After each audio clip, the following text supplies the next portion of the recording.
हरे कृष्णा कृष्णा कृष्णा हरे हरे, हरे राम राम राम हरे हरे। सभी भक्तों का स्वागत है आज के भागवत कथा में, और सभी भक्तों का बहुत बहुत धन्यवाद जो एकत्रित हुए हैं। मैंने इस्कॉन में जब से आया तब से मैंने ये जो है सुना हुआ है कहानी कि कैसे एक महान साधु एक जो है गांव में आते हैं और उसके गांव के जो राजा होते हैं उसका पुत्र उनसे आता है और मिलता है और उनको वो आशीर्वाद देते हैं। और फिर जो है दूसरे आते हैं तो उसको बोलते हैं चिरंजीव। तो ये जो है हमने सुना है कि 4 लोग मिलते हैं तो उन चारों को जो है अलग अलग आशीर्वाद देते हैं। तो उसका एक श्लोक भी है, तो यहाँ पे मुझे श्लोक मिला है, राजा पुत्रो चिरंजीवा माँ जीवा मुनि पुत्र का। तो ये जो राजा का पुत्र है उसको चिरंजीव का आशीर्वाद मिला है, और दूसरा जो ब्रह्मचारी है उसको आशीर्वाद मिलता है कि आप शरीर त्याग दें। और फिर जो है एक साधु आते हैं, हाँ, तो उसको ये आशीर्वाद मिलता है कि जीव व मरो साधुर माँ जीवा मरा इति। तो जो साधु होते हैं वो जिए या मरे, हाँ, लेकिन उसको कोई उस दोनों से फर्क नहीं पड़ता। तो इस पूरा कहानी का हमने सुना हुआ है ये कि कैसे जो राजा का पुत्र है उसने बहुत तरह से अलग अलग पाप कार्य किए हैं, तो उसको चिरंजीवी का आशीर्वाद देते हैं कि आप लंबे समय जिए, क्योंकि जैसे आप मरोगे तो आपने जो गलत कार्य किए हैं उसका सब आपको पाप का जो है फल भोगना पड़ेगा। और क्योंकि ब्रह्मचारी ने बहुत तपस्या किया है तो उस तपस्या के कारण अभी वो भगवत धाम जा सकता है, तो इसलिए उसको आशीर्वाद दिया कि आप जो है शरीर त्याग सकते हैं। लेकिन जो भक्त होता है उसको बोलते हैं या जीवा या मरा, मतलब या तो वो जी भी सकते हैं या मर भी सकते हैं, क्योंकि जिएंगे तो वो कृष्ण भक्ति का प्रचार करेंगे और अगर वो शरीर त्यागेंगे तो सीधा भगवत धाम चले जाएंगे। तो दोनों परिस्थिति में जो एक भक्त है उनका कल्याण। और ये इस श्लोक में नहीं है, लेकिन मैंने लोकल में सुना था कि एक कसाई भी आता है तो उसको बोलते हैं ना तो आप जियो ना तो आप मरो, क्योंकि आप जियोगे तो जानवरों को मारोगे और आप मरोगे तो उसका आपको जो है कर्म भोगना पड़ेगा। तो देखिए ये संस्कृत का श्लोक भी है जो इस बात का वर्णन कर रहा है कि किस तरह से जो साधु होता है जो कृष्ण भक्ति में लगा है तो उसके लिए कोई फर्क नहीं पड़ता। जैसे हमने भक्ति विनोद ठाकुर ने हरिदास ठाकुर के लिए कहा, he reasons ill who says Vaishnav die, मतलब वास्तविक रूप में जो वैष्णव है वो जीवित रहें या शरीर छोड़ दें, दोनों में वो जो है संपूर्ण रूप से वो कल्याण कार्य करते हैं, सबका जो है उद्धार करते हैं। तो दूसरा एक श्लोक आता है, गृहे शत्रुम अपि प्राप्तम विश्वस्तम अकुठो भयम।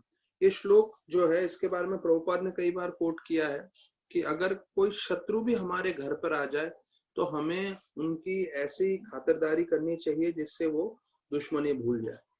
तो देखिए ये एक वैष्णव सिद्धांत है कि हम जिस भी जीव से मिलते हैं उसको हम अच्छे से कृष्ण भक्ति में आगे बढ़ाने की कोशिश करनी चाहिए, और यहाँ तक कि कोई दुश्मन भी रहता है और वो हमारे घर में प्रवेश भी करे तो हमें उनका भी आदर सत्कार करना चाहिए। और फिर अंतिम में आता है यस्मिन तुष्टे जगत तुष्टम। इसका मतलब अगर हम कृष्ण भगवान को संतुष्ट करेंगे तो सारे जितने भी जीव हैं वो सब संतुष्ट हो जाएंगे। क्यों? क्योंकि सब जीव भगवान के अंश हैं। तो जो हम भक्ति कर रहे हैं, जो हम जप करते हैं, भागवत करते हैं, तो हमें मालूम चलना चाहिए कि ये करने से हम सभी जीवों का कल्याण कर रहे हैं।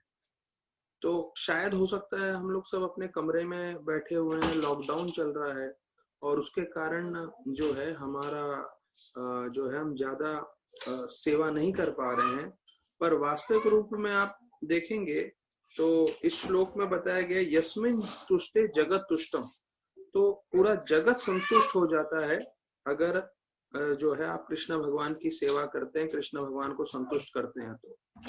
तो इस बात पे हमें पूरी तरह से श्रद्धा होना चाहिए। ये भागवतम में भी श्लोक आता है, तरोर मूल निषेचनेना। इसका मतलब है कि अगर आप पेड़ के जड़ को पानी देते हैं तो पूरा पेड़ संतुष्ट हो जाता है। मुझे ये श्लोक उसमें इसलिए अच्छे लगे। एक तो श्लोक आता है जिसमें बोलते हैं, जन्मे जन्मे सबे पिता माता पाए, कृष्ण गुरु नहीं मिले भज हरि के। मतलब हमें बहुत जन्मों से माता पिता मिले, तो हम देखिए कितने ऋणी रहते हैं अपने माता पिता को। कृष्ण भगवान जो है भागवतम में सुदामा की लीला में बोलते हैं, हमारे सबसे पहले गुरु हमारे पिता हैं, क्योंकि पिता के कारण हमें इस शरीर प्राप्त होता है। तो हमें ऋणी रहना चाहिए, हमें अपने माता पिता की खूब सेवा करनी चाहिए, उन्हें प्रसन्न करना चाहिए, और उन्हें जो है जितना हो सके आध्यात्मिक भक्ति की ओर उनको भी प्रेरणा देना चाहिए, बढ़ाना चाहिए। लेकिन इस श्लोक में बताया गया है कि जन्मों जन्मों में हमें माता पिता प्राप्त हुआ है, लेकिन जिस जन्म में हमें गुरु और कृष्ण मिले तो वो जीवन सबसे महत्वपूर्ण है। क्यों? क्योंकि वो जीवन से हम भगवत धाम जा सकते हैं। तो देखिए, माता पिता के दर्जे में गुरु का और कृष्ण का और कृष्ण भक्ति का दर्जा कहीं ऊपर होता है। क्यों? क्योंकि कृष्ण से जुड़ने से और माँ जो है गुरु से जुड़ने से आपको जो है भगवत धाम प्राप्त हो सकता है। तो याद रखिए, ये जो चीजें हम सुन रहे हैं वो एक एक लाइन में है, लेकिन एक एक लाइन ऐसा है कि पूरा जीवन परंत हम जो है उसका पालन कर सकते हैं। सर्वो सुखिनो भवन्तु, जीवन का एक ही लक्ष्य है जो है आनंदित होना, और उसके लिए हमें भक्ति में जुड़ना चाहिए। यस्मिन तुष्टे जगत तुष्टम, तो है जब भगवान प्रसन्न होंगे तो पूरे सबको हम सेवा कर सकते हैं। तो आज हम भागवतम के जो है पाठ में हमने 27वें श्लोक तक सुना था। भगवान के जो हाथ हैं उसका आश्रय लेना चाहिए, क्योंकि यही जो भगवान के हाथ हैं वो सारे देवताओं को शक्ति प्रदान करते हैं, जिससे देवता पूरे दुनिया भर का कार्य संपन्न कर सकते हैं। और 1000 जो है नोकीले जो है कोने हैं वो है सुदर्शन चक्र में। मतलब ये जब मैंने भागवतम पढ़ा तब मुझे मालूम चला 1000 उसके स्पोक्स हैं, मतलब उनके जो नोकीले कोने हैं।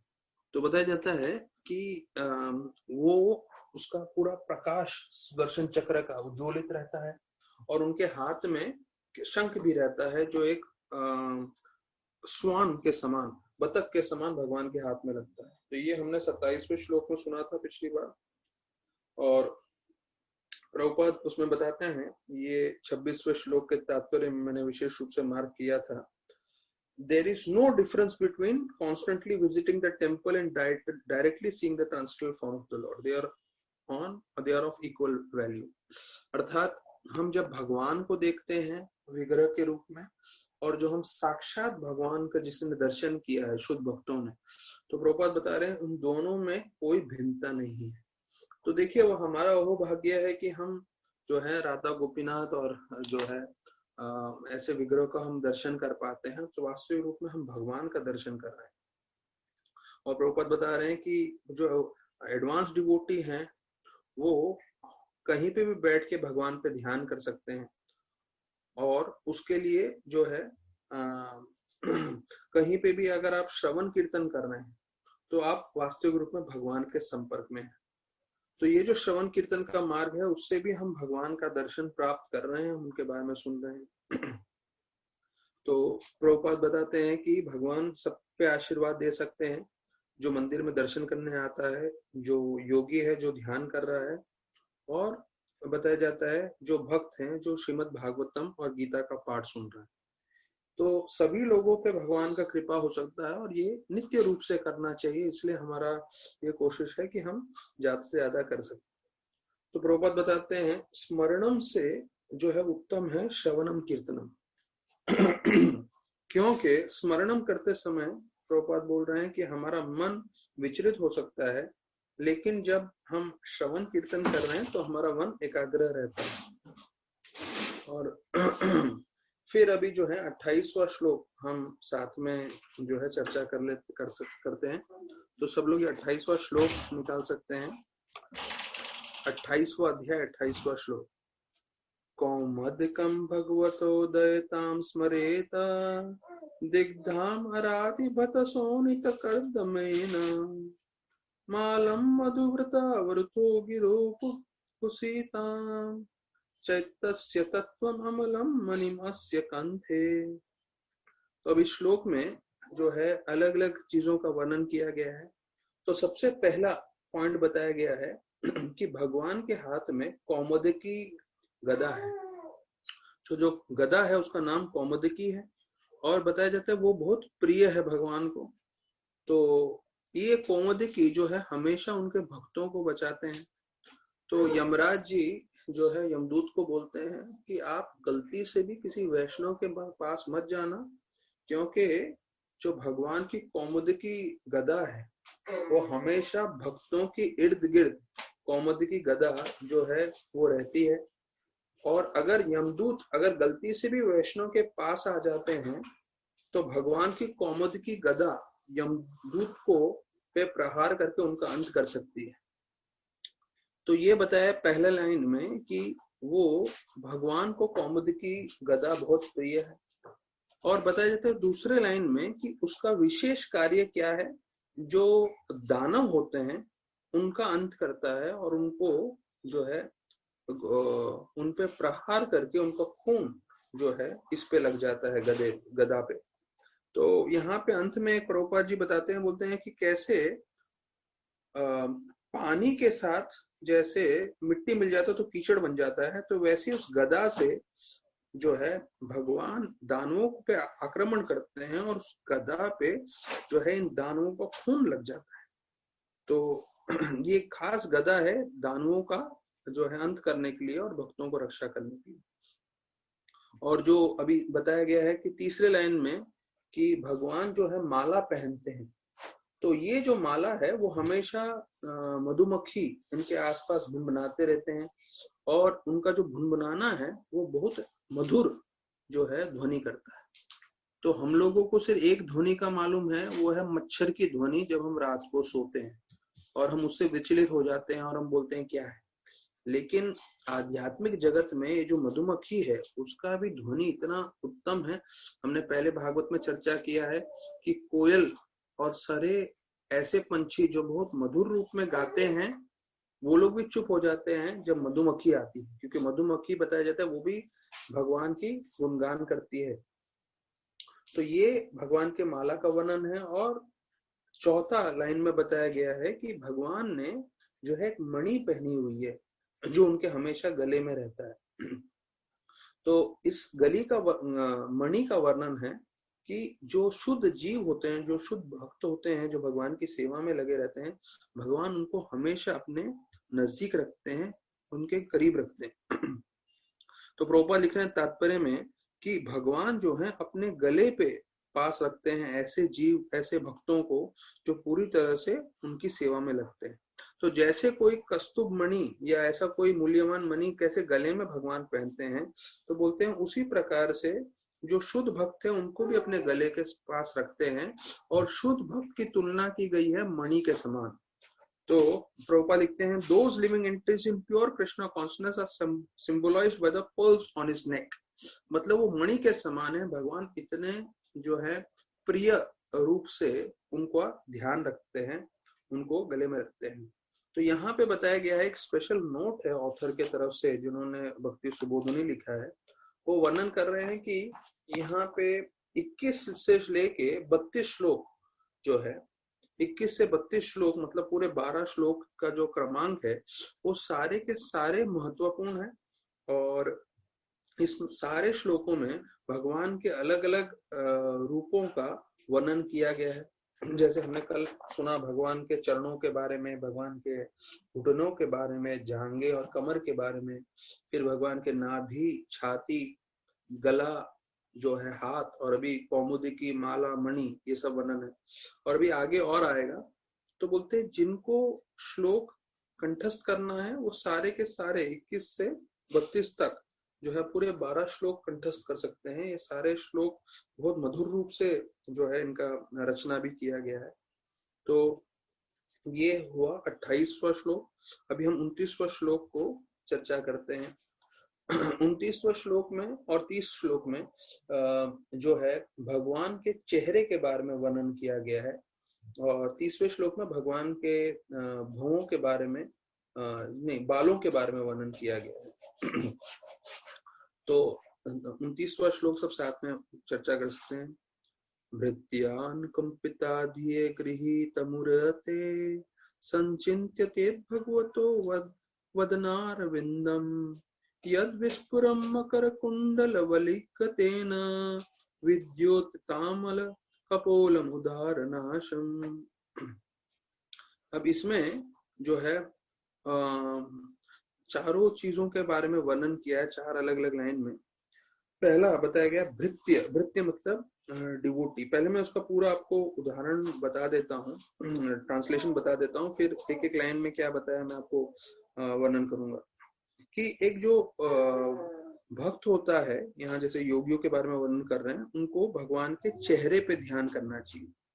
अब ये जब चेहरे का वर्णन आ रहा है, अब इस चेहरे पे जो है भगवान की आंखें हैं, भगवान के भवें हैं, भगवान का मुस्कान है, और इन तीनों का बहुत ही महत्वपूर्ण भक्तों के जीवन में उसका संबंध है। तो अभी हम सिर्फ चेहरे पे चर्चा कर रहे हैं, क्योंकि मैंने आगे का पढ़ा हुआ है, तो मैं आपको बता रहा हूं कि ये जो चीज है बहुत महत्वपूर्ण है, और इसको ध्यान से समझिए, क्योंकि ये हमारे जीवन में विशेष रूप से जो भक्त अपने अनर्थों के साथ लड़ रहा है, काम भावना से लड़ रहा है, उसके लिए बहुत लागू होने वाला है ये। और ये मैंने कई सालों से आश्रम में भी और मंदिर में भी सुना था, तो ये बहुत जरूरी है। तो पहले बताया जाता है कि एक योगी को जो है किस पे ध्यान करना चाहिए, भगवान के चेहरे पे, जो एक कमल के समान है। और भगवान अलग अलग रूप धारण करके आते हैं करुणावर्ष। क्यों? क्योंकि वो अपने भक्तों का उद्धार करना चाहते हैं। उनके चेहरे पे नाक जो है काफी खूबसूरत है, और बताया जाता है कि उनके जो गाल हैं वो हमेशा चमकते रहते हैं, क्योंकि उनके कान पे जो उन्होंने ये पहना हुआ है, कान की बुट्टी बोलते हैं, या जो कान में गहना पहनते हैं, तो वो एक मकर के समान है, या एलिगेटर या मगरमच्छ जिसे बोलते हैं। तो ऐसा इसका अनुवाद है। तो इसके इसमें बोलते हैं पहले लाइन में भृत्य अनुकंपिता। भृत्य अनुकंपिता का मतलब है कि भगवान अपने भक्तों के लिए अनुकंपा, अनुकंपा मतलब कृपा करते हुए भगवान आते हैं। तो प्रभुपाद तात्पर्य में बता रहे हैं कि लाखों लाखों जो है, लाखों भी नहीं करोड़ों रूप में भगवान आते हैं।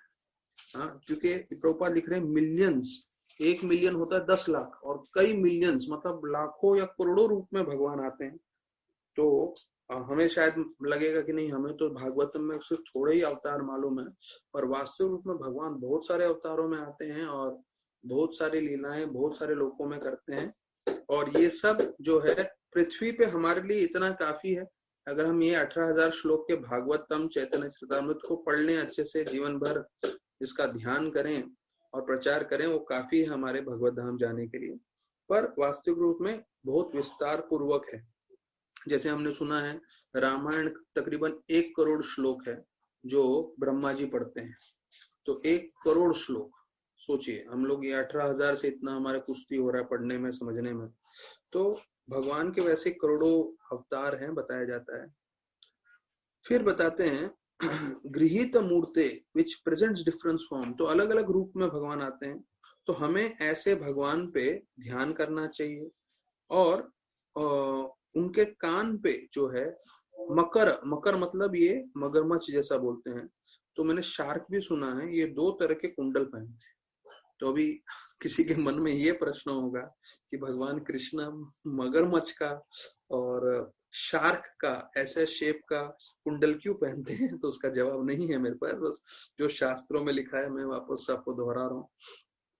तो यहाँ पे भी वर्णन आ रहा है, तात्पर्य में प्रभुपाद बोल रहे हैं, Lord descends for the protection of his devotees and destruction of the non-devotees।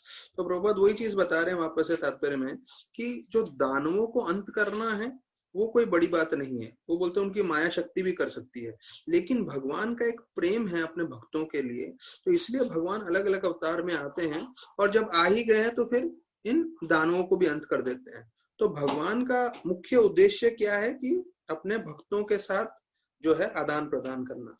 तो जैसे मैंने बताया कि भगवान के अनगिनत अवतार हैं, तो उसका वर्णन आता है, अद्वैतम अच्युतम अनादि अनंत रूपम आद्यम पुराण पुरुषम नव यौवनम च वेदेषु दुर्लभम दुर्लभम आत्म भक्तो गोविंदमादि पुरुषम तमहम भजामि। तो यहाँ पे पहले लाइन में ब्रह्म संहिता का प्रभुपाद कोट कर रहे हैं, अनंत रूपम, अनंत रूप।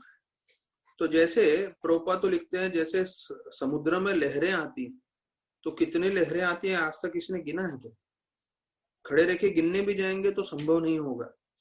तो बोलते जितने लहरें आते हैं समुद्र पे, उतने भगवान की जो है अवतार का, भगवान अलग अलग रूप में अवतरित होते हैं। लेकिन प्रभुपाद बताते हैं, हर एक भक्त की अपने एक विग्रह के साथ आसक्ति होती है। बोलते हैं कई भक्तों को राधा कृष्ण का विग्रह चाहिए, कई भक्तों को सीताराम का विग्रह चाहिए, कई भक्तों को लक्ष्मी नारायण का विग्रह चाहिए, और कई लोगों को जो है वासुदेव अर्थात नारायण का चतुर्भुज रूप चाहिए। तो हम देखते हैं कि हर एक भक्त की जैसी भक्ति है, जैसी उसकी इच्छा है, भगवान उनके साथ ऐसे आदान प्रदान करते हैं। तो फिर बोलते हैं कई योगी होते हैं जो बोलते हैं ये सर्कल पे या एक बिंदु पे ऐसा सब ध्यान करो। तो प्रभुपाद बोलते हैं दैट इज नॉनसेंस। यहाँ खास लिखा है, the so called yogis who manufacture circle और target is are engaged in nonsense. Nonsense मतलब बिल्कुल बकवास है ये सब चीजें। तो ये सब बिल्कुल में हमें ध्यान नहीं देना चाहिए।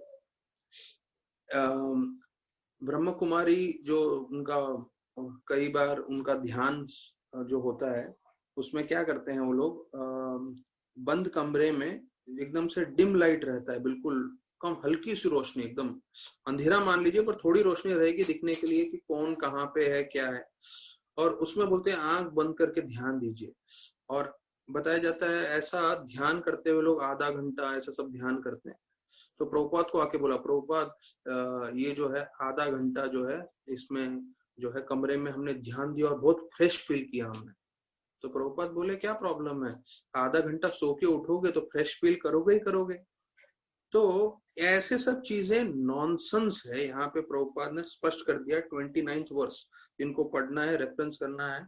मतलब ये सब बकवास है, ये सब चीज के बारे में ना ही ज्यादा सुनना है, ना ही ज्यादा समझना है। कई लोग होते हैं आजकल सो कॉल्ड गुरुज जो है बोलने में बहुत उत्तम रहते हैं, जब बोलने जाएंगे ऐसे घुमाएंगे, ऐसे बातें करेंगे और इतनी ज्ञान की बातें करेंगे तो लोग इतने प्रभावित हो जाते हैं, उनके इतने शिष्य होते हैं, उनका इतना लाइक्स बोलते हैं, या पूरे भारत भर में विश्व भर में उनको बुला रहे हैं बोलने के लिए।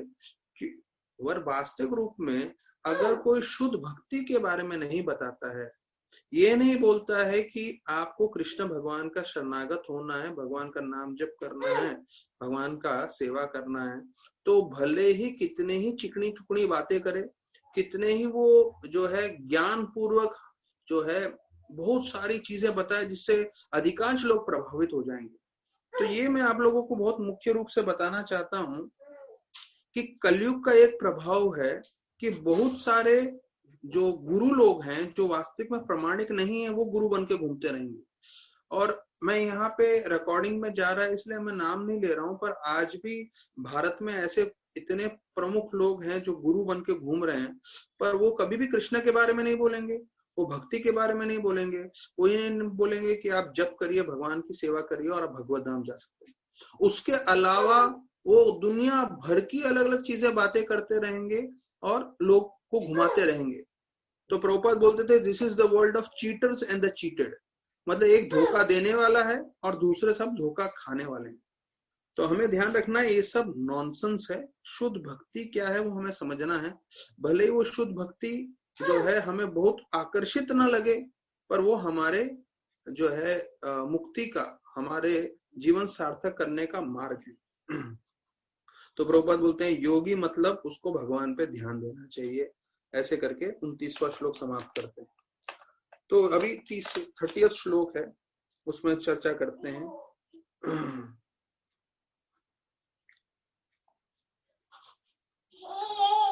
यक्षिनिकेतम अलिभि परिष्वेश्यमानम भूत्वा स्वया कुटिल कुंडल वृंदजुष्टम मीनादोसाश्रम अब्जनेत्रम ध्याये मनोमयम अतरंद उल्लासद्रु। अब ये जो श्लोक है 30वां, उसमें भगवान का, जैसे मैंने बताया है कि इसके बारे में वर्णन कर रहे हैं।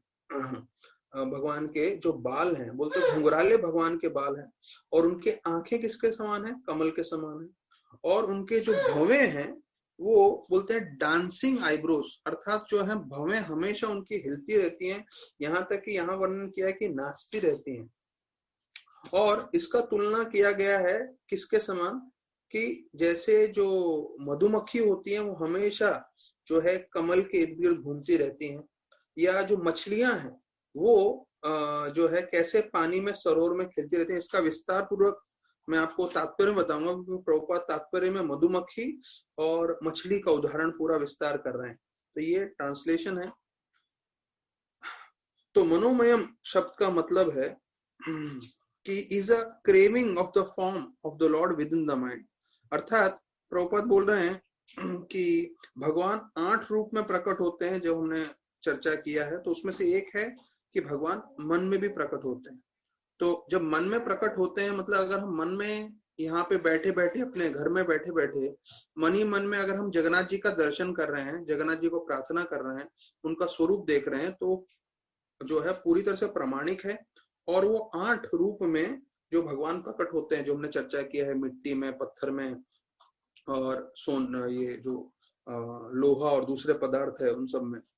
तो एक चीज वो बता रहे हैं। फिर यहाँ बता रहे हैं कि 2 तुलना की गई है, एक तो मधुमक्खी की और मछली की। तो भगवान का चेहरा, अभी इस तरह समझिए कैसे जो है सुखदेव गोस्वामी ने यहाँ पे, कपिल मुनि जो है बता रहे हैं, लेकिन सुखदेव गोस्वामी ने जो रचना की है वो बता रहे हैं, कितना सुंदर उदाहरण दिया है। बोल रहे हैं कि कैसे भगवान का चेहरा किसके समान है? कमल के समान है। और उनके जो काले बाल हैं वो मधुमक्खी के समान है। तो मधुमक्खी हमें मालूम है हमेशा कमल के आसपास रहते हैं, और भगवान की जो 2 आंख हैं उसको जो है मछली के समान बताया गया है। तो मछली कैसे यहाँ वहां हिलती रहती है, तो उसी प्रकार से जो है भगवान की आंखें भी हिलती है, और भगवान के भवें तो हमने सुना नाचते रहते हैं। A lotus flower on the water is very beautiful when surrounded by humming bees and fish। अर्थात अभी इस लाइन में आप समझ लीजिए भगवान का सौंदर्य पूरी तरह से एक लाइन में स्पष्ट किया है। अब समझिए एक कमल है जो सरोवर में, और उसके आसपास मधुमक्खी हैं, और मछलियां जो है तैर रही हैं। तो उसी प्रकार से अभी ये मैं आपको बोल रहा हूं, पर मैं भी ज्यादा सोच नहीं सकता, क्योंकि ना हमने कमल देखा है और ना कमल के साथ मछलियां। पर यहाँ वर्णन किया गया कि ऐसा है भगवान का चेहरा जो इतना सुंदर है। तो Lord face is self sufficient and complete, his beauty defies the natural beauty of lotus. तो भगवान का जो सौंदर्य है वो जो है इसका कमल का सौंदर्य को भी जो है परास्त कर देता है। अब भगवान की आंखों का वर्णन आ रहा है 31 श्लोक में।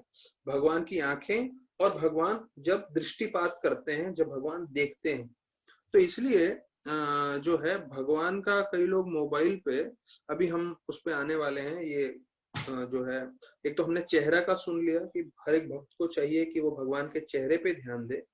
तो उसके बाद जो है अभी आंखों का, और अगले श्लोक में उनका मुस्कुराहट के बारे में वर्णन किया गया है। तो पहले हम लोग आंखों पे चर्चा करते हैं। तो 31 श्लोक है ये।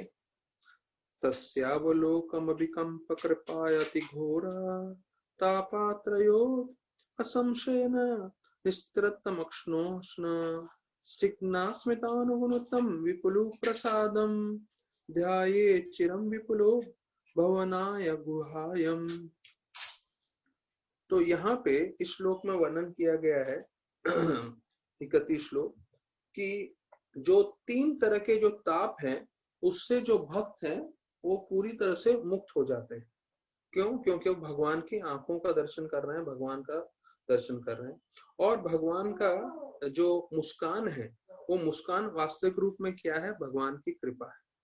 तो अभी श्लोक में बताया गया है अवलोकम, मतलब भगवान का जो दृष्टिपात होती है, क्योंकि अक्ष्ण मतलब भगवान की आंख का वर्णन किया गया है।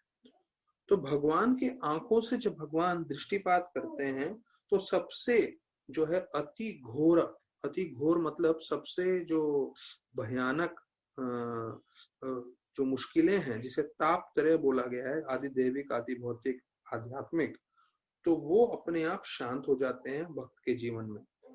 तो जब भी हम भगवान का दर्शन करते हैं, भगवान की आंखें देखते हैं, तो भगवान की आंखों में जो है उनके, भगवान जब हमें देखते हैं तो उसकी कृपा से जो है तीनों तरह के ताप का शमन हो जाता है, वो जो है वश में आ जाते हैं। तो यहाँ पे बताया गया है दूसरे लाइन में, शमनाया, शमनाया मतलब उसका शमन हो जाता है, वो दब जाते हैं।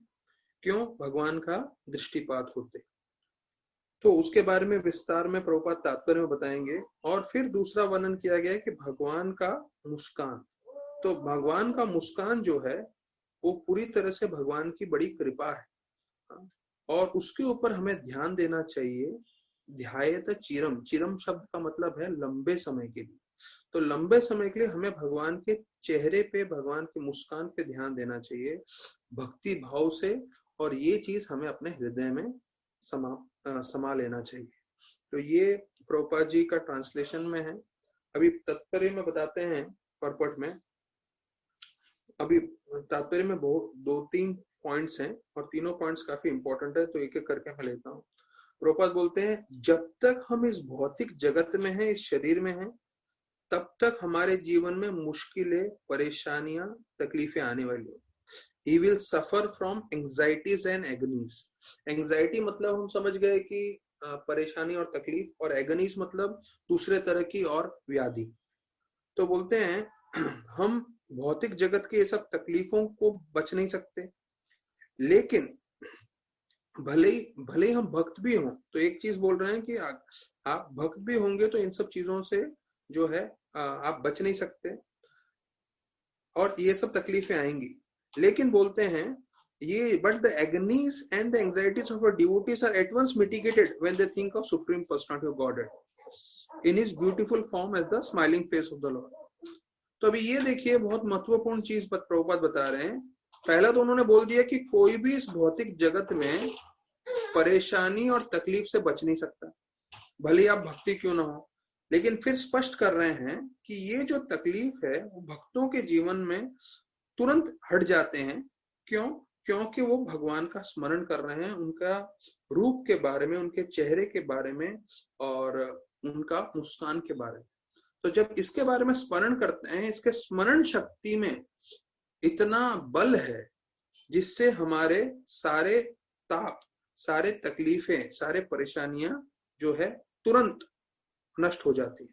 तो ये हमें समझना है। अगर हम, कोई सोच रहा होगा हम क्यों भक्ति कर रहे हैं, हाँ, तो हमें इसका जवाब ये है कि भाई हम अपने जीवन में जितनी भी तकलीफ हैं, परेशानियां हैं, उससे हम मुक्ति प्राप्त करना चाहते हैं, छुट्टी पाना प्राप्त कर सकते हैं। तो यहाँ कहीं वर्णन नहीं किया है कि किसी के पास बहुत सारा धन है, किसी के पास बहुत अच्छे अच्छे पहचान है, गाड़ी है, बंगला है, तो वो अपने तकलीफों से, परेशानी से बच जाएगा। नहीं, वही भक्त बचेगा इन तकलीफों और परेशानियों से जो भगवान के चेहरे पे और भगवान के रूप पे और भगवान के मुस्कान पे ध्यान देगा।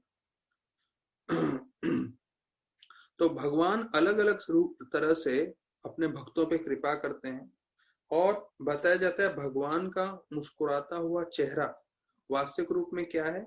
वो कृपा है उनके शुद्ध भक्तों के ऊपर। तो जब हम भगवान के चेहरे पे मुस्कान देखते हैं तो मुस्कान क्या है? वो कृपा है।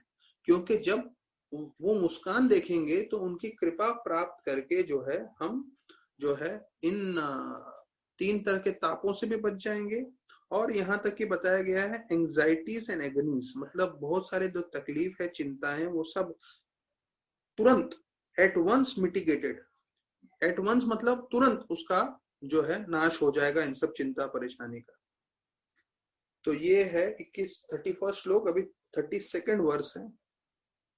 हासम हरेर अवंत कल्लका लोक तीव्रा शोका अश्रु सागर विशोषणम अत्युदारम सम्मोह हनाय रचितम निजमाय यस्य ब्रूहा मंडलम मणिकृते मकरा ध्वजस्य। अब ये देखिए, इसमें बताया गया है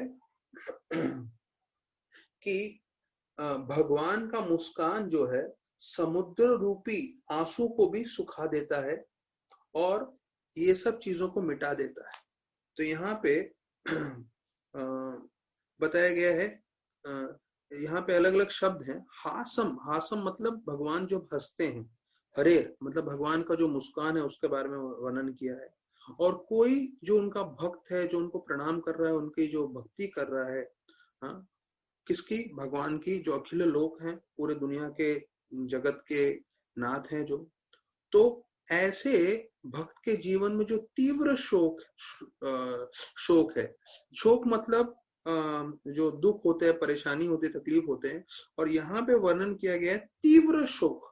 तीव्र शोक मतलब भयंकर रूप से जो तकलीफें आने वाली हैं और जो परेशानियां हैं उसके बारे में वर्णन कर रहे हैं, अश्रु सागर। और ये जो शोक होते हैं, जो तकलीफें होती हैं, वो तकलीफें किसका रूप धारण करती हैं? आंसुओं का। और ये आंसू जो है पूरा सागर बन जाते हैं। लेकिन भगवान की कृपा ऐसी है कि वो इतने, बोलते हैं ना, अति उदारम है कि वो तुरंत जो है अपने मुस्कान से, जो पूरा यहाँ पे अश्रु सागरा बोला गया है, मतलब पूरा एक सागर है आंसुओं का, वो तुरंत सुखा देते हैं और तुरंत जो है भक्त पे कृपा करते हैं। ये भगवान की जो है विशेष अति उदार चरित्र है। फिर बताया जाता है आखिरी 2 लाइन में कि कैसे भगवान के जो भवें हैं, उससे वो भक्तों का कल्याण करते हैं। क्यों? उसके भवों से जैसे हम ध्यान करेंगे तो मकर ध्वजस्य अर्थात जो कामदेव हैं, हाँ, तो उनको पूरी तरह से वश में करेंगे, या प्रभुपाद लिखते हैं द सेक्स गॉड, उसको पूरी तरह से जो है नियंत्रण कर देते हैं। तो प्रभुपाद अभी जैसे देखिए हमने श्लोक में सुना कि कैसे जो है तीव्र तरह के शोक हैं, इंटेंस ग्रीफ मतलब दुख, लेकिन दुख के साथ बोलते हैं ना जैसे बहुत जोरदार, जैसे पानी का फव्वारा होता है, तो दुख तो है ही, लेकिन दुख बोलते हैं पूरी तरह से इंटेंसिटी के साथ जो है वो है तीव्र शोक। और उसके कारण अश्रु सागरा जो है भगवान तुरंत सुखा देते हैं, और ये उनका उदार चरित्र है। तो प्रभुपाद तात्पर्य में बता रहे हैं पूरी दुनिया दुखी है। पूरी दुनिया मतलब पूरी सृष्टि की बात करें, सिर्फ पृथ्वी लोक की नहीं, पूरे जो है ब्रह्मांड में लोग दुखी हैं। इसलिए सारे के सारे रो रहे हैं इस दुख में। प्रभुपाद पहला लाइन ये बोलते हैं, और ये रोते रोते पूरा एक समुद्र बना देते हैं आंसुओं का। लेकिन अगर कोई भगवान को शरणागत हो जाता है तो तुरंत वो जो आंसू है वो सूख जाते हैं। तो इसका मतलब है, प्रभुपाद एक लाइन में स्पष्ट कर रहे हैं पहले पैराग्राफ में, कि जितनी भी तकलीफें हैं इस भौतिक जगत में वो तुरंत खत्म हो जाएगी जब वह कोई भगवान का मुस्कुराता हुआ जो है चेहरे पे मुस्कान देखेगा। तो मुस्कुराता हुआ चेहरा देखेगा तो तुरंत ये जो है भौतिक जगत की जितनी भी तकलीफें हैं वो पूरी तरह से खत्म हो जाएगी। In other words the bewilderment of material existence immediately subsides. तो देखिए पिछले श्लोक में भी उन्होंने बताया था कि तुरंत जो है एंजाइटी और एगनी खत्म हो जाएगा। तो यहाँ पे भी पिछले श्लोक में भी उन्होंने बताया था कि जो भक्ति करते हैं, प्रभुपाद बोलते हैं, उनका at once mitigated, at once मतलब तुरंत खत्म हो जाएगा। और यहाँ पे फिर प्रभुपाद वैसे ही शब्द बोल रहे हैं कि इमीडिएटली सबसाइड्स। तो ये दोनों शब्द देखिए कि बोल रहे हैं कि जो अगर हम भक्ति अच्छे से कर रहे हैं और भगवान के संपर्क में है, भगवान का दर्शन कर रहे हैं, और यहाँ पे उनके मुस्कान के बारे में बताया गया है, तो तुरंत जो है हमारे जीवन में जितनी भी तकलीफ है वो हट जाएंगे। तो ये भागवतम के श्लोक हैं, हमें पूरा आश्चर्य श्रद्धा होना चाहिए इन चीजों पे।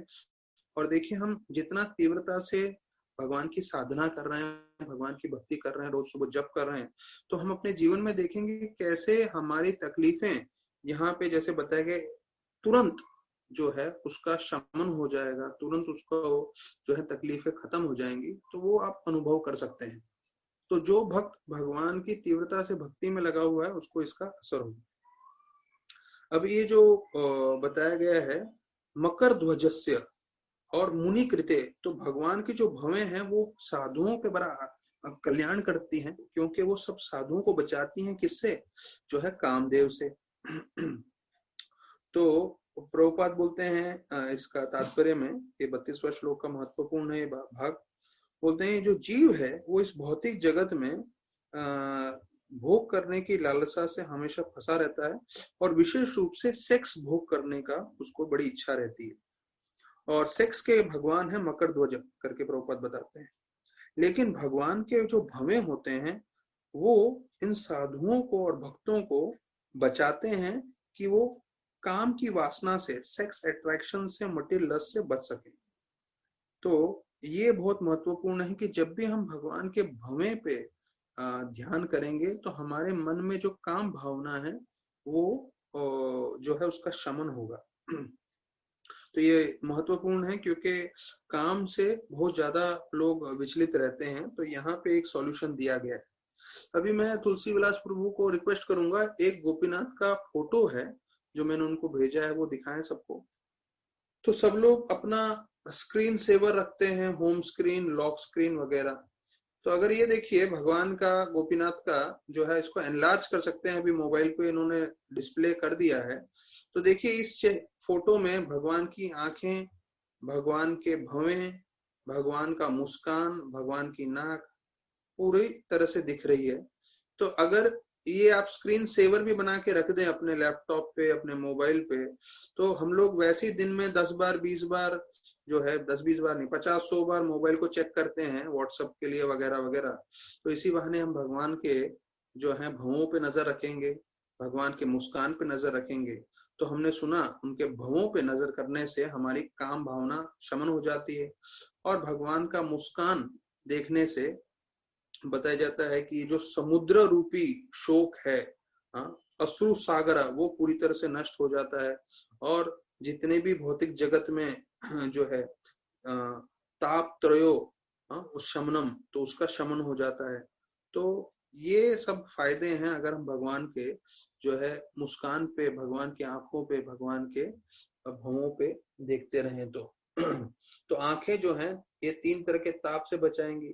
जो उनका मुस्कान है वो जो समुद्र है आंसुओं का, वो सुखा देगा, और हर तरह के तकलीफों से हमें बचा सकता है। तो इसलिए ये एक तस्वीर मैं आपको बताना चाहता था। अभी इसके अलावा एक और आने वाला है। तो प्रोपा लिखते हैं अंत में, ये 32वें श्लोक का लास्ट लाइन है, Thus if anyone wants to be aloof from sex attraction, मतलब कोई सेक्स अट्रैक्शन से बचना चाहता है, he must see the charming smile and fascinating eyebrows of the supreme personality of Godhead। अर्थात कोई सेक्स के आकर्षण से बचना चाहता है तो यहाँ पे समाधान दिया गया है। क्या है समाधान? कि उसे जो है भगवान की आंखें और भगवान के जो भवें हैं उस पे ध्यान देना चाहिए। तो जो कोई इस पे ध्यान देगा तो वो सेक्स अट्रैक्शन से बच जाएगा। तो ये 32वां श्लोक हो गया। अभी 33वां श्लोक में भगवान का जो है मुस्कान के बारे में बताया गया है। भगवान जो मुस्कान नहीं, हंसते हैं, लाफ्टर, उसके बारे में वर्णन किया गया है। ध्यायन्यमं प्रतिष्ठं बहुला दृष्टा वस्यानुराध्यता तनुद्विज कुंड पंकेत ध्यायात् स्वदेह कुक्केर व्यसतस्य विष्णुर भक्त्यार्पिता मनना पृथक दिकृक्षेत। प्रसितम, प्रसितम मतलब भगवान जब हंसते हैं, और बहुला मतलब भर के हंसते हैं, खूब मुस्कान करते हैं। तो भगवान का जो, जब भगवान हंसते हैं या भगवान का मुस्कान इतना आकर्षित है कि कोई भी उस पर ध्यान कर सकता है। और बताया जाता है जब भगवान हंसते हैं तो भगवान के दांत दिखते हैं छोटे छोटे, जो एक जैस्मिन के फूलों के समान है या बर्ड्स के समान है, बताया गया है। और उस पे जो है भगवान के होंठों का जो है मुस्कान आने लगता है। तो भगवान के जो है मुस्कान उनके चेहरे पे दिखता है। ये बहुत भगवान का मुस्कान मतलब जो भगवान के होंठ है, वो होंठ का जो रंग है उनके दांत पे दिखने लगता है, मतलब लालिमा जो है उनके सफेद दांतों पे दिखती है, इसका वर्णन किया गया है। तो बोलते हैं कोई भक्त है तो भक्ति का कोई योगी है या कोई भक्त है तो उसके मन में सिर्फ एक ही इच्छा होनी चाहिए कि मैं ऐसे भगवान का दर्शन करूं जो उनके मुस्कुराते हुए चेहरे पे मैं उनको हमेशा देख सकूं। और यहाँ पे जैसे वर्णन किया गया है कि उनके दांत भी दिखते हैं। तो इसके ऊपर मैंने थोड़ा रिसर्च किया और मैंने पता लगाया, तो ये मेरा मत नहीं है, क्योंकि मैंने पहले कई भक्तों से सुना है कि जो सबसे मतलब एक सबसे महत्वपूर्ण प्रामाणिक विग्रहों में एक है राधा रमन विग्रह। क्योंकि बाकी जितने भी हम विग्रह जानते हैं वो किसी न किसी ने बनाए हैं, मतलब उनका नक्काशी किया हुआ है।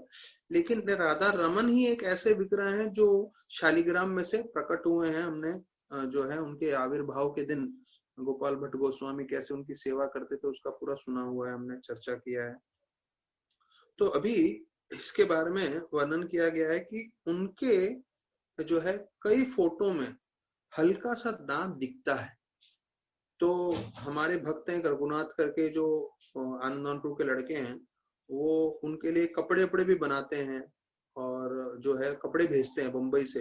हाँ, उनके उधर जो है वृंदावन में, तो उनका कपड़ों का जो उनका बनाना है भगवान के लिए, तो वो एक सेवा करते हैं। तो मैंने उनसे भी कंफर्म किया, तो वो भी बोले हाँ भगवान के दांत दिखते हैं। और कई ब्राह्मण पुजारी भक्तगण हमारे मंदिर में दूसरे, तो वो भी उनको भी वो भी मानते हैं इस बात को। तो पहला मैं आपको वो तस्वीर दिखाऊंगा जिसमें दांत नहीं दिखते हैं। तो तुलसीदास प्रभु आप वो फोटो लगाइए, क्योंकि मैंने ऐसे 2 तस्वीर चुने हैं। अब ये देखिए, ये है गोपाल जी। आप बिल्कुल सब भक्तगण अगर देख रहे हैं तो मैंने भी एनलार्ज किया हुआ है। तो एनलार्ज करके आप लोग सब उनके होठों में देखिए और होठों के बीच में दांत देखने की कोशिश करिए। देखिए, ये एक विग्रह है जो स्वयं शालिग्राम से प्रकट हुए हैं और जानवा माता जी ने स्वयं बोला था कि ये तो साक्षात कृष्ण के समान दिखते हैं। तो इसमें देखिए आपको भगवान कृष्ण के या राधा रमन जी के दांत बिल्कुल नहीं दिख रहे हैं। और भक्तों का ये कहना है कि कभी कभी राधा रमन जी मुस्कुराते हैं और मुस्कुराने के कारण हमें उनके दांत दिखते हैं। तो अभी मैं आपको रिक्वेस्ट करूंगा दूसरा फोटो दिखाने के लिए, क्योंकि इसमें तो देखिए बिल्कुल दांत नहीं दिख रहा है, बिल्कुल उनका होंठ में से बिल्कुल कुछ नहीं दिख रहा है। अब दूसरा फोटो देखते हैं।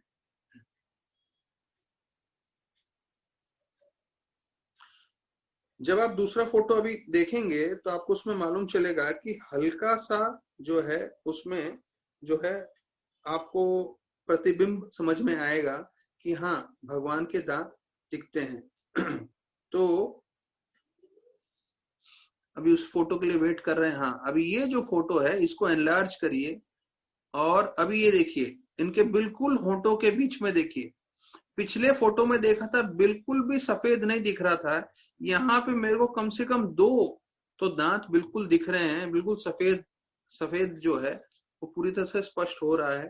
पर जो है शायद हम देखिए हम लोग शुद्ध नहीं हैं, हमारी भक्ति भाव नहीं है, लेकिन हो सकता है कि हमें दिख रहा हो या हो सकता है हमें नहीं दिख रहा हो। पर वास्तविक रूप में भागवतम प्रामाणिक है। भागवतम में बताया गया है कि भगवान के जैस्मिन के जो फूल होते हैं उसके समान भगवान के दांत है। तो अभी उम्मीद करते हैं सभी भक्तों ने ये फोटो देख लिया और आपको समझ में आएगा कि कैसे राधा रमन जी के दांत भी दिखते हैं। और ये जो मुस्कुरा रहे हैं वो कई कई चित्रों में ऐसे उनका मुस्कुराहट का वर्णन किया गया है।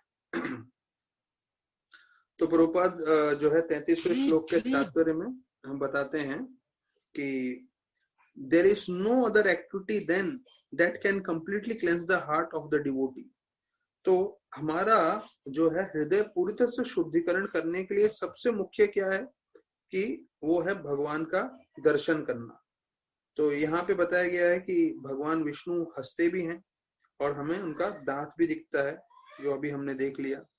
और when one is absorbed in seeing the beauty of the Lord within himself, the material attraction can no longer disturb him।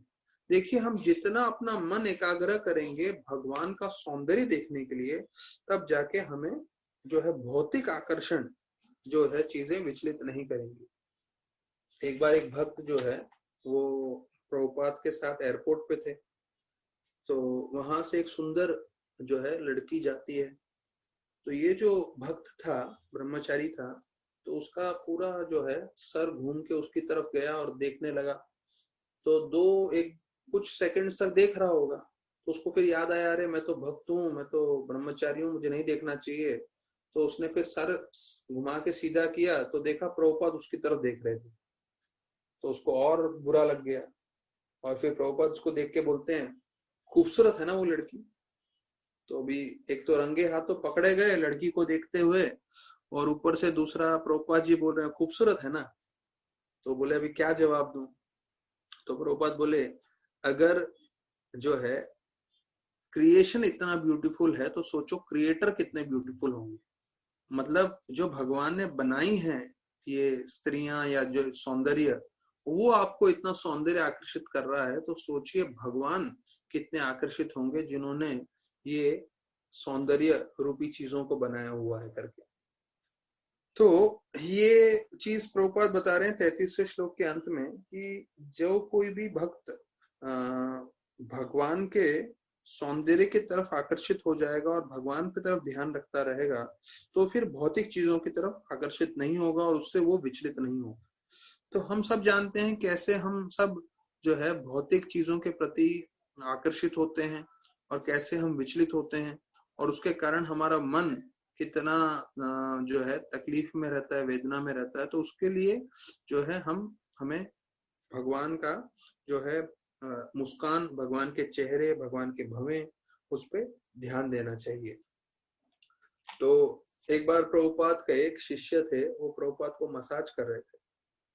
तो जब मसाज कर रहे थे तो प्रभुपाद की आंख बंद थी, और ये मसाज करते करते उनका नजर पड़ा कि सामने आईना है। तो जब आईने को देखा, तो आईने को देखते हुए जब वो मसाज कर रहे थे, तो उनका हाथ, उनका पूरा बॉडी भी दिख रहा था। तो वो अपने आप को जो है निहार रहे थे कि देखो मैं कैसे मसाज कर रहा हूँ, मेरे मसल्स दिख रहे हैं। तो प्रभुपाद ने देख लिया, तो प्रभुपाद एकदम से बोल पड़े, we are not the body, हम लोग ये शरीर नहीं। तो वो जो शिष्य था एकदम से घबरा गया। तो प्रभुपाद बोले, भैया तुमको मसाज करने को बोला है, अपने शरीर पे ध्यान देने को नहीं बोला है, हम ये शरीर है भी नहीं वास्तविक रूप में। क्योंकि हर एक के साथ जैसे हम लोग दवाई लेते हैं तो उसका एक्सपायरी डेट आता है, वैसे ही हम सबका एक्सपायरी डेट कभी ना कभी एक्सपायर होंगे ही होंगे। तो इसलिए चाहिए वो दिन आ जाए एक्सपायरी का, जो शायद कभी भी आ सकता है। प्रभुपाद लिखते हैं कल भी आएगा, नहीं तो 100 साल के बाद भी आएगा, लेकिन आएगा अवश्य। तो वो दिन आने से पहले हम पूरी तरह से दिल लगा के भक्ति करें। तो बताया जाता है कि जब सुबह उठते हैं तो पहले भगवान से प्रार्थना करना चाहिए कि आज का दिन हम आपकी अच्छे से सेवा कर सकें, सब भक्तों को प्रसन्न कर सकें, और कभी अपराध न करें, कोई गलत कार्य न करें। और फिर भगवान से वो प्रार्थना करते हुए जब हम सुबह उठ के सबसे पहले भगवान का नाम जप करते हैं, तो फिर हमें शक्ति मिलती है जिससे हम दिन भर में अच्छा कार्य करके भक्तों को और भगवान को प्रसन्न कर सकें, और बाकी सब जीवों को भी। और फिर बताया जाता है कि जब रात को सो रहे हैं तो सोते समय फिर से एक प्रार्थना करना चाहिए कि भगवान आपकी शक्ति के द्वारा जो है हमने आज दिन भर का कार्य संपन्न किया, भले वो परिवार वाले हैं या समाज है या हमारे जो कार्य कर रहे हैं, कार्यशील हो रहे हैं उसमें। तो ऐसे प्रार्थना करके धन्यवाद करते हुए सोना चाहिए, और अगले दिन उठ के फिर जो है पूरी तरह से प्रार्थना करके दिन भर के कार्य में लगना चाहिए। तो प्रभुपाद ने तो शेड्यूल भी बताया है, सुबह 4 बजे से रात के 10 बजे तक का, मतलब पूरे 18 घंटे का शेड्यूल बताया है। तो उसके हिसाब से तो हम लोग काफी लीनियंट है। 6 बजे का हम लोग ने जपा बोला हुआ है, लेकिन फिर भी 6 बजे लोग जुड़ते नहीं है। अधिकांश लोग 7 बजे ही जुड़ते हैं। तो जो भी कारण है, ठीक है, आ रहे हैं बहुत अच्छी बात है, क्योंकि कई लोग तो 8 बजे भी नहीं जुड़ते हैं। तो फिर मेरे को रिमाइंडर भेजना पड़ता है कि भैया नहीं आए नहीं आए, तो फिर जुड़ते हैं वो लोग। तो ये बहुत महत्वपूर्ण है कि हम जो है भगवान पे ध्यान दें, भगवान के नाम पे, भगवान की कथा पे, तब जाके हम इस भौतिक जगत के बहुत सारे जो प्रलोभन हैं, बहुत सारी चीजें हैं, उससे हम आकर्षित नहीं हैं। क्योंकि अभी इंटरनेट एज आ गया है, तो पूरे मोबाइल में ही पूरी दुनिया समा गई है। यहाँ बैठे बैठे आप पूरी दुनिया का भ्रमण कर सकते हो, और दुनिया की सारी चीजें इंद्रभोग की आपको मोबाइल पे मिल जाती है। तो ऐसे समय में हमें और भगवान से ध्यान करना चाहिए, भगवान के प्रार्थना करनी चाहिए, जिससे हम विचलित ना हो और इन सब चीजों से आकर्षित न हो। फिर 34वें श्लोक में, अभी 34 से 38 श्लोकों का वर्णन आ रहा है कि इसके बारे में बोल रहे हैं कि एक योगी कैसे मुक्ति प्राप्त करता है। तो उसका जो है 24 से 38 इन श्लोकों में वर्णन है। और फिर जो है अंतिम भाग है 39 to 42 से फिर ये अध्याय समाप्त हो जाएगा। तो कल हम लोग इस अध्याय को समाप्त करेंगे। तो आज के श्लोक में मैं आगे नहीं बढ़ रहा हूं, क्योंकि हमने बहुत सारे मुख्य चीजें देखे हैं कि भगवान के भवें, भगवान का मुस्कान, भगवान की आंखें, भगवान का चेहरा, और भगवान कैसे अपने भक्तों को एक मणि के समान तुलना करते हैं। और हमारे लिए भगवान के भवें और आंख, मुस्कान और चेहरा बहुत महत्वपूर्ण है, क्योंकि हमारे जीवन में जो है हम बहुत ताप से जूझ रहे हैं। अभी आप इस वक्त समझें तो हम लोग कोरोना वायरस में सब लोग घर में बंधे हुए हैं, फंसे हुए हैं। लेकिन अगर आप इस भागवतम के हिसाब से जाएंगे, इन श्लोकों के हिसाब से, तो जो भगवान पे ध्यान करता है, उनके चेहरे पे, उनके मुस्कान पे, उनके आंखों पे, तो बताया जाता है ताप त्रयो उन्मूलनम, उसी वक्त जो है उनके जितने भी ताप हैं वो पूरे खत्म हो जाते हैं। और जैसे प्रभुपाद बताते हैं तुरंत नष्ट हो जाते हैं। यहाँ तक कि जो आंसुओं के जो है अश्रु सागर, वो पूरे खत्म हो जाते हैं। तो ये सब हम देखिए, कल हम फिर 34वें श्लोक से आगे बढ़ जाएंगे और फिर जो है तीसरे स्कंद से हम चौथे स्कंद होते हुए आगे जाएंगे। पूरा भागवतम अंत करने की, पूरा पाठ करने की कोशिश कर रहे हैं। पर ये हमें ध्यान रखना है, ये बहुत ही महत्वपूर्ण श्लोकों में से एक है। तो ये हमें जीवन भर इसको लेके चलना है कि हमें कैसे जो है इन सब चीजों पे ध्यान रखते हुए अपना जीवन व्यतीत करना है। तो 21, 28, 30, 31, 32 जो है, ये सारे श्लोक जो है वो बहुत ही महत्वपूर्ण है। आप मार्क कर सकते हैं, मैं भी अभी आप लोग को बोलते बोलते मार्क कर रहा हूँ। और जो भक्तगण जो है अलग अलग इंद्र भोग के तरफ आकर्षित हो रहे हैं, तो वहां पे बताया गया है कि हमें भगवान के मुस्कान और भगवान के भवों पे ध्यान रखना चाहिए। और जितनी भी हमारी चिंताएं हैं, परेशानियां हैं, प्रभुपाद बोल रहे हैं at once it will be mitigated. देखिए, अगर इसका शमन नहीं हो रहा है तो आपको समझ में आ जाएगा कि नहीं, कुछ गड़बड़ है, पर ऐसा नहीं हो सकता। भागवतम प्रमाणिक है, प्रभुपाद के एक एक वाक्य प्रमाणिक है। तो जो भगवान की तीव्रता से भक्ति करेगा, जो भगवान पे ध्यान लगाएगा, तो निश्चित रूप से उसके जीवन में सारी परेशानियां, तकलीफ जो है उसका शमन हो जाएगा। तो यहाँ पे वो शब्द का मतलब भी है, ये 31 श्लोक है, उसमें सेकंड लाइन में बताया गया शमनाय। शमनाय मतलब ये जो है पूरी तरह से शमन हो जाएगा, इसका पूरा जो है नष्ट हो जाएगा जितनी भी तकलीफें हैं। तो भक्तों से ये रिक्वेस्ट है कि भक्ति जो है उसके साथ जुड़े रहें तीव्रता से हर परिस्थिति में। और ये हम लोग यहाँ पे कर रहे हैं करके नहीं, जो भी भक्तगण इस लॉकडाउन में तीव्रता से भक्ति कर रहे हैं, उन सबका यही अनुभव रहा है, क्योंकि हम भगवान के संपर्क में हैं, तो हमें इतना कोरोना वायरस का तकलीफ का अनुभव नहीं हो रहा। तो यहाँ पे अभी हम लोग इस पे यहाँ पे विराम देंगे। कल हम 34वें श्लोक से फिर पाठ प्रारंभ करेंगे। तब तक हम बताते हैं कि कैसे प्रभुपाद जो हैं उनके जब वो बिजनेस कर रहे थे तो कितना उनको तकलीफें झेलना पड़ा। बोलते हैं स्मिथ लेबोरेटरी के लिए वो काम कर रहे थे, तो बताया जाता है उनके साथ के जो काम करने वाले थे, उन्होंने जाके उधर ऐसा चुगली किया और ऐसा उनके अगेंस्ट पॉलिटिक्स किया प्रभुपाद के, कि वो जो है खुद का दवाई बना के भी बेच रहे हैं और स्मिथ वालों का तो ले रहे हैं, लेकिन वो अपना भी कर रहे हैं करके। तो ऐसा जब उन्होंने कंप्लेन किया तो प्रभुपाद जी को उधर से हटा दिया गया। और फिर उस व्यक्ति ने अपने ही बेटे को एजेंट बना के स्मिथ कंपनी के साथ काम चालू किया। तो प्रभुपाद ने भी बहुत सारे पॉलिटिक्स देखे हैं, उनको भी बहुत सारा कार्य छोड़ना पड़ा इन सब चीजों के कारण। तो ये एक वर्णन आ रहा है, लेकिन साथ साथ वो भक्ति कर रहे थे। उनका भक्ति करते समय जो है वो कभी भी पीछे नहीं हटे। तो यहाँ पे वर्णन आ रहा है खास रूप से कि कैसे वो अपने गुरु भाइयों को बॉम्बे में उन्होंने मदद किया, और ग्वालियर टैंक में जो अपने ग्रैंड रोड के पास ही है, वहां पे 2 मंजिले का मकान उन्होंने जो है भाड़े पे लिया, जहां पे उन्होंने सेंटर बम्बई का चालू कर दिया गौड़िया मठ का। तो वहां पे बताया जाता है कि प्रभुपाद ने सारा उधर का भाड़ा भी दिया और वहां पे जो काम कराना था वो भी प्रभुपाद ने करा के दिया।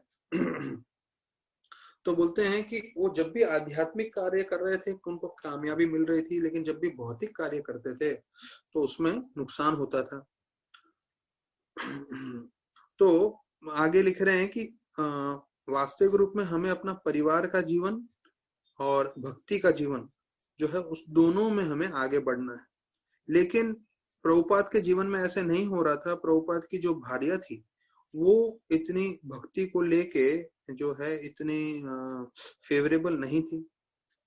वो बोलते हैं जब भी धंधे में नुकसान होता था वो बहुत दुखी हो जाती थी, और जब आध्यात्मिक चीज में वो अच्छा करते थे तब भी दुखी होती थी, क्योंकि उसको आध्यात्मिक में ज्यादा करने की इच्छा नहीं थी राधा रानी दत्त को।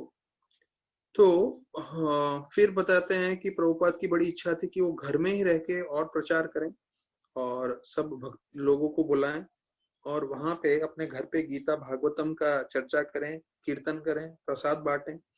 तो उनकी प्रचार करने की बहुत इच्छा थी और उनको मालूम था कि उनके गुरु महाराज की भी इच्छा है, उनके गुरु भाई भी वही कर रहे हैं, और उसके लिए उनको सन्यासी या ब्रह्मचारी होने की जरूरत नहीं थी, कोई भी कर सकता है अपने घर में। तो बोलते हैं लेकिन बताया जाता है कि राधा रानी बिल्कुल उसके सहमति में नहीं थी। जब भी प्रभुपाद ऐसा कार्यक्रम करते थे तो वो अपने बच्चों को लेके दूसरे कमरे में बैठी रहती थी और चाय पीती रहती थी। देखिए, तो प्रभुपाद ने अपने ही घर में अपनी ही बीवी के द्वारा जो है इतना संघर्ष देखा है। तो जब प्रभुपाद ने गीता का पढ़ा, जो है 41 श्लोक वर्णन आता है कि जैसे उसमें बताया गया है कि हमको अपने गुरु का जो उन्होंने शिक्षण दिया है तो वो हमें अपना लाइफ एंड सोल बनाना चाहिए, मतलब अपना जीवन का जो है पूरा हमें मेन मुख्य जो है गोल बनाना चाहिए।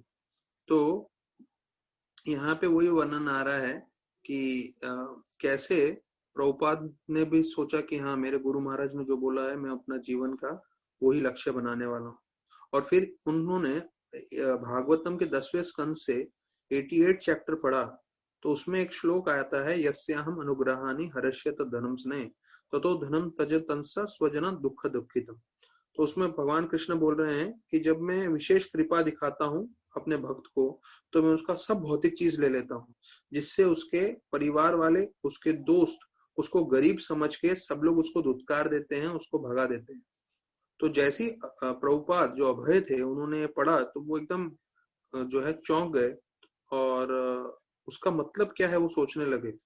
तो ये सोचने लगे कि इसका मतलब ये है कृष्ण भगवान मेरे से पूरा पैसा ले लेंगे और ये वास्तविक हो रहा है, मेरा बिजनेस पूरा नुकसान में जा रहा है, मैं जहां भी कुछ कार्य कर रहा हूँ तो मुझे सफलता नहीं मिल रही है। तो उन्होंने श्रीधर महाराज के साथ चर्चा किया जो गौड़िया मठ में थे। तो श्रीधर महाराज ने कहा सही है कि जब भगवान किसी पे कृपा दिखाते हैं तो वो ऐसा ले लेते हैं। So very well be what was happening between Lord Krishna and Abhay. तो उन्होंने भी बोला कि शायद कृष्ण भगवान वही चाहते हैं कि आप पूरी तरह से शरणागत हो जाओ, इसलिए ऐसा कर रहे हैं। 1935 की बात है, भक्तिसार ठाकुर जो है विग्रह की स्थापना करने के लिए बंबई आए, और तब जो है उनके शिष्यों ने, भक्ति सारंग महाराज ने बताया कि अभय बाबू ने बहुत मदद किया है और उनके भी तो इनिशिएटेड डिसाइबल भी थे, और उन्होंने बोला उनके कारण तो ये हमें प्लेस मिला है, वो ही भाड़ा दे रहे हैं और वो प्रचार भी करते हैं, उनका कनेक्शन भी इतना है, पैसा भी लाते हैं। तो उन्होंने बोला कि उनको बाहर क्यों रहने की जरूरत है, उनको यहाँ का बॉम्बे का प्रेसिडेंट बना देते हैं, उनको अंदर गौड़िया मठ में रहने के लिए हम बोलते हैं।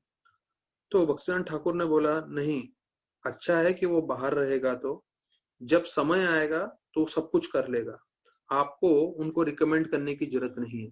तो ये देखिए भक्तिनाथ ठाकुर जो है कितने उनका दृष्टि कितना तेज था। तो उन्होंने बोला जब समय आएगा तब अभय बाबू प्रभुपाद सब कुछ करेंगे, अभी आपको कुछ करने की आवश्यकता नहीं है, उनको रिकमेंड करने की भी आवश्यकता नहीं। क्योंकि जो है भक्तिनाथ ठाकुर को शायद मालूम था कि ये जो है मेरा शिष्य जो है वो पूरी तरह से प्रचार करेगा और विश्व भर में इसको फैलाएगा। तो अभय वहां पे नहीं थे, लेकिन फिर बाद में भक्ति सारंग महाराज ने प्रभुपाद को बताया कि ऐसे भक्ति सिद्धांत ठाकुर ने उनको बारे में बोला है। अब देखिए भक्ति सिद्धांत ठाकुर का प्रभुपाद के ऊपर कितना श्रद्धा था। और अभी हम देखते हैं कैसे आज हम जर्नी होम पढ़ेंगे, तो जर्नी होम में भी जो है आपको वैसे ही लाइन में दिखेगा कैसे प्रभुपाद का जो है राधानाथ महाराज के ऊपर कितना श्रद्धा है। तो मैं जस्ट आपको इसका पैरेलल्स बता रहा हूँ कि अभी हम लोग जब चर्चा करेंगे तब हमें तो मालूम चलेगा ही कि कैसे वो जो है हरिद्वार ऋषिकेश से गोयंका जी का एक 10 दिन का सेमिनार ये था, ट्रेनिंग सेंटर मेडिटेशन पे, इसके लिए वो बॉम्बे आए थे।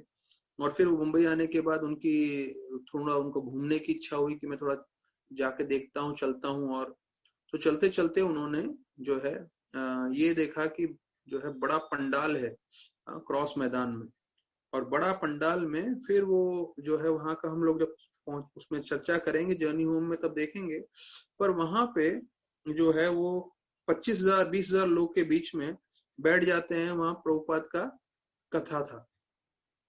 तो महाराज की इच्छा थी कि आगे जाके मैं बैठूं, लेकिन थोड़ा शर्मा रहे थे क्योंकि उनको अच्छा नहीं लगता था किसी के सामने आके जो है किसी को पीछे करके उनके सामने जाके बैठ जाए। तो अभी मैं आपको बताऊं 20,000 लोग में प्रभुपाद ने किसी को इशारा किया अपने एक भक्त को और बोला इनको लेकर आओ। और 20,000 की संख्या में वो व्यक्ति पूरे भीड़ में से 20,000 लोगों के बीच में से राधानाथ महाराज को, जो रिचर्ड हैं, हाँ दाढ़ी वाड़ी के साथ हैं, और उनको लेके जो है प्रभुपाद के पास जो है पूरे जो उनका स्टेडियम ये है व्यासासन, उसके पास ले जाके बिठाते हैं पंडाल में। तो देखिए प्रभुपाद वहां बैठे हुए हैं और 20,000 लोग में, मैं आपको बताऊंगा अगर हम लोग कभी 1,000-2,000 के बीच में भी हों, और अगर मैं एक दूसरे को जानता भी हूं, अगर मुझे किसी को ढूंढना भी होगा, हमारे में से कोई पहचान वाले भक्त हैं, पर 2,000 की संख्या में ढूंढना नामुमकिन के बराबर है, इतना भीड़ होता है। जैसे हमारे लास्ट कार्तिक यात्रा में वृंदावन में 5-6 हजार लोग बैठते थे, तो सोचिए महाराज कहाँ पे थे और 5-6 हजार लोग जो है इतने पीछे पीछे तक बैठते थे, दिखते भी नहीं थे कोई। तो ऐसे सोचिए 20,000 लोगों के बीच में प्रभुपाद ने बोला इसको बुलाओ और मेरे साथ बाजू में बिठाओ जब मैं कथा कर रहा हूँ। तो वही चीज जो यहाँ पे भक्तिसिद्धांत ठाकुर ने बोला प्रभुपाद के लिए कि समय आएगा वो सब कुछ करेंगे, तो वैसे ही राधानाथ महाराज को भी जो है प्रभुपाद ने पहले ही देख लिया था और उनको चुन लिया था। तो फिर बताया जाता है the atmosphere was enriched with the history of Krishna लीला। हाँ, अभी भक्तिसिद्धांत ठाकुर जो है वृंदावन गए थे, तो वृंदावन में राधा कुंड के पास वो ठहरे थे 1 महीना कार्तिक के लिए। तब इस बार जो है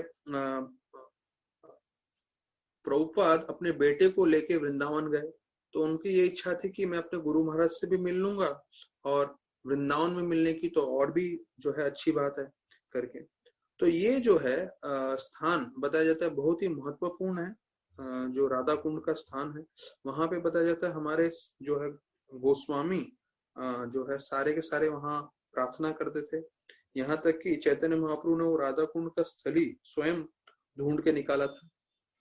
5,000 साल पहले जो लीला कृष्ण ने की थी, 500 साल पहले चैतन्य महाप्रभु ने ढूंढा। और रघुनाथ दास गोस्वामी वहां पे बताया जाता है वहां रहते थे, अभी भी उनकी समाधि है वहां पे, वो रोज जप करते थे और वहां पे वो चैतन्य महाप्रभु की लीला भी सुनाते थे, जिसको कृष्णदास कविराज गोस्वामी ने सुनकर जो है पूरा उन्होंने चैतन्य चरितामृत लिखा, और इसलिए कृष्णदास कविराज गोस्वामी का समाधि भी वहां पे है। तो ये सब भक्तिसिद्धांत सरस्वती ठाकुर देखते थे हमेशा, वो 1 महीना जब वहां ठहरे थे। और आज भी पुष्प समाधि जो है कृष्णदास कविराज गोस्वामी के समाधि के पास में है, भक्तिसिद्धांत ठाकुर का पुष्प समाधि।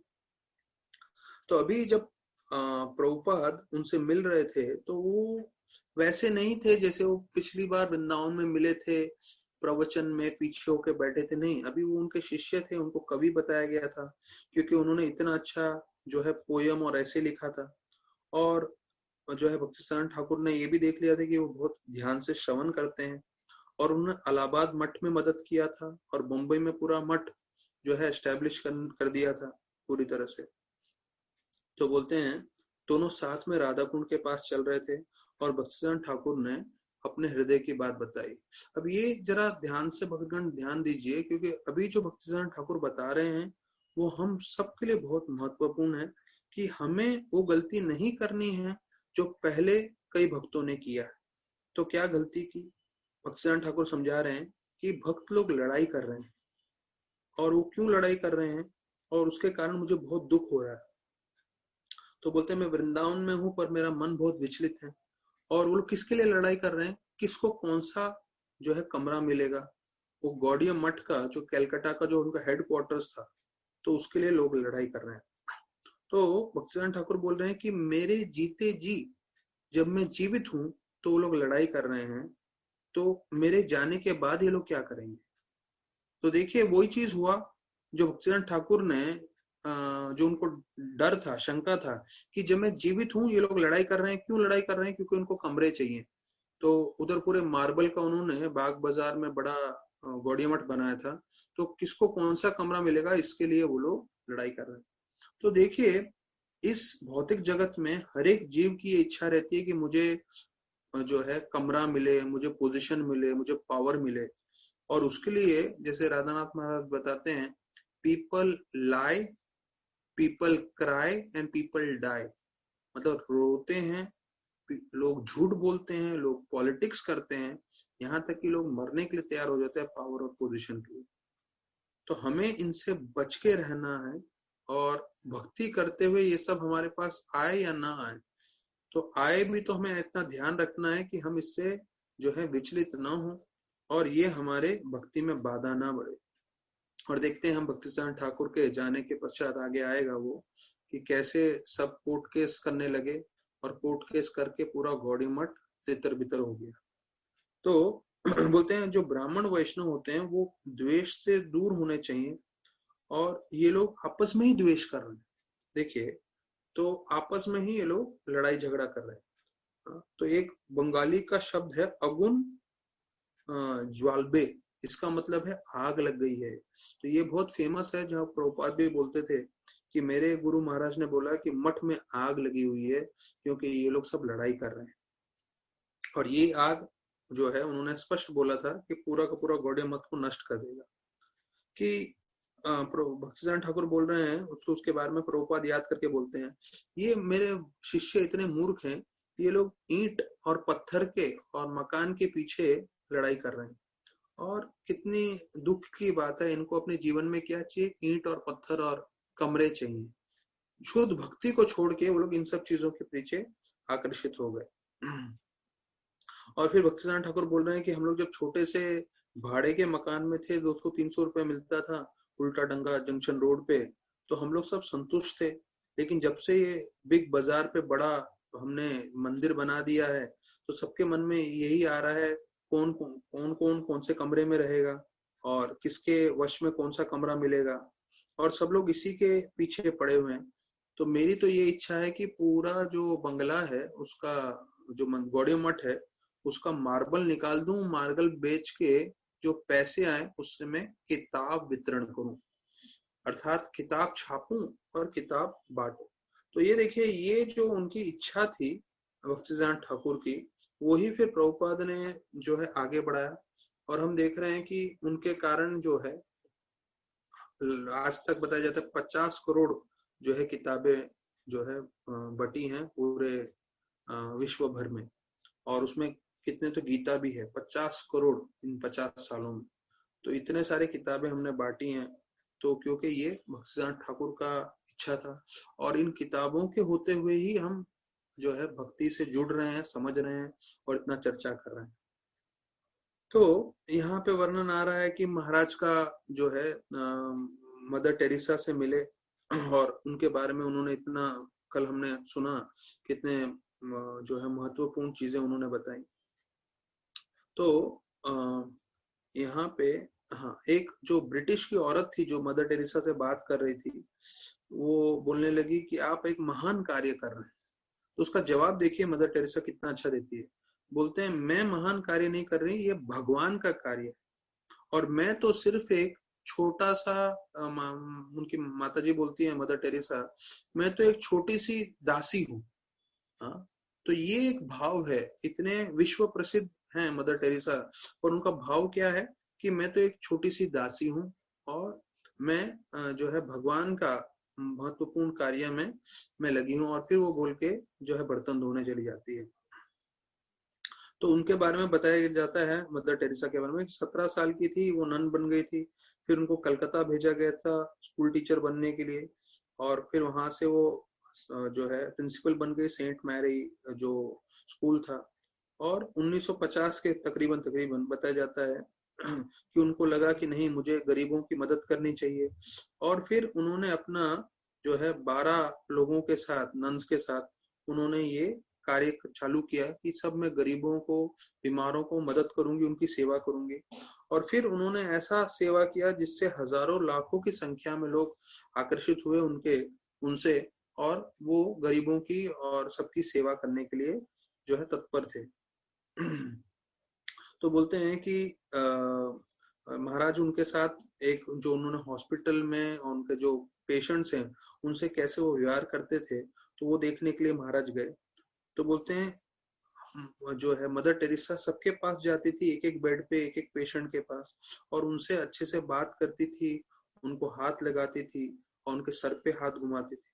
तो बोलते हैं एक व्यक्ति था जो जो है पूरा खांसी कर रहा था, और खांसी करते करते उसका खून निकल रहा था। तो मदर टेरेसा ने अपना हाथ उनके सर पे भी रखा, और मानो ऐसा लग रहा था कि एक जो है भगवान का कोई दूत आया हो और जो है कृपा कर रहा हो। और वो उनको बोलने लगी कि भगवान आपसे बहुत प्यार करते हैं, आप हमेशा कृतज्ञ रहिए। तो ऐसे करके वो सबको शिक्षण दिए जा रही थी और उनको सबसे ध्यान दे रही थी। तो बोल रही थी एक औरत थी जो मरने वाली थी, तो उसके कोई घर वाले उसके पास नहीं थे।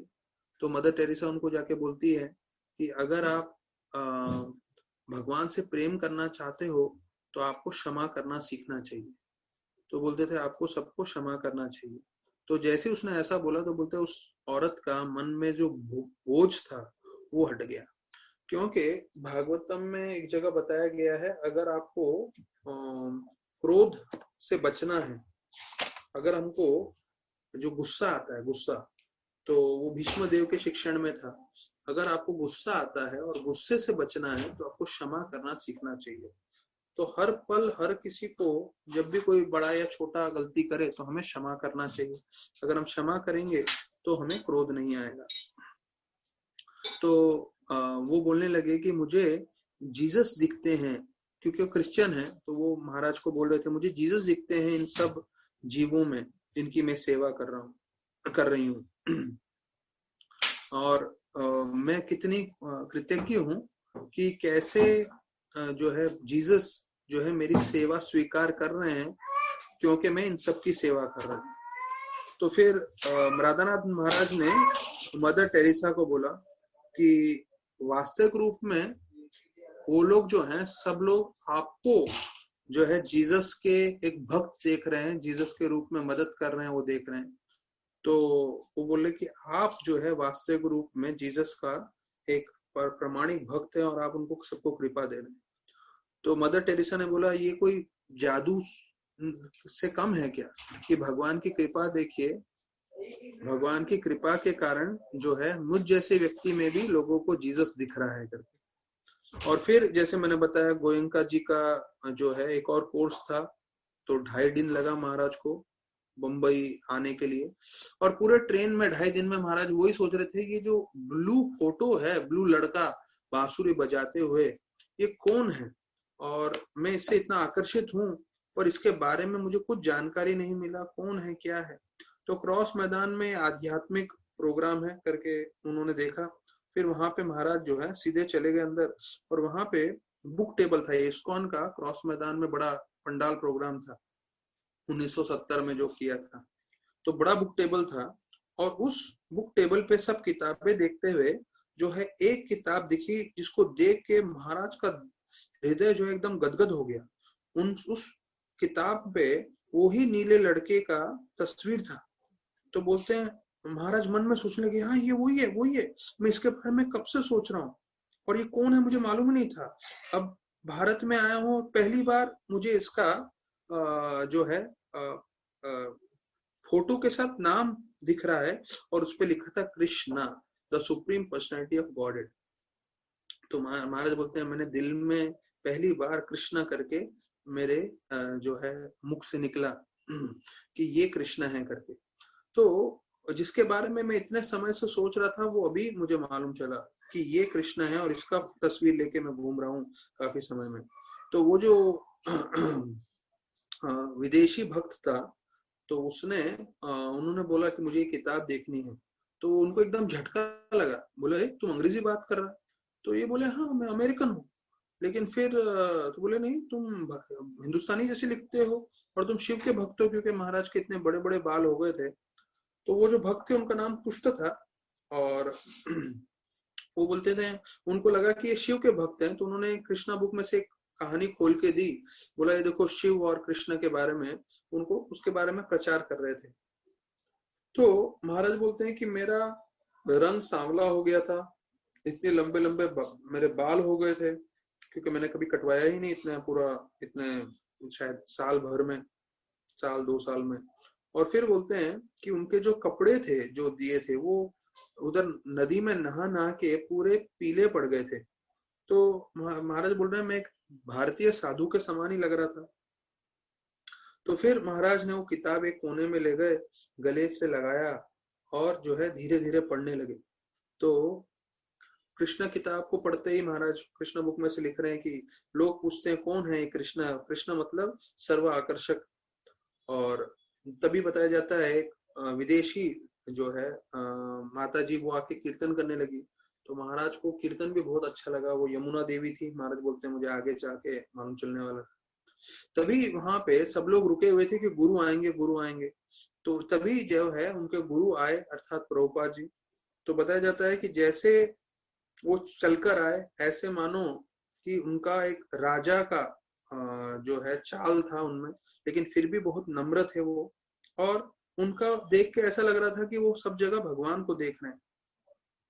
तो मेरी बड़ी इच्छा थी, जैसे महाराज बोल रहे हैं कि मैं उनके पास बैठूं, लेकिन मैं बैठ नहीं पाया।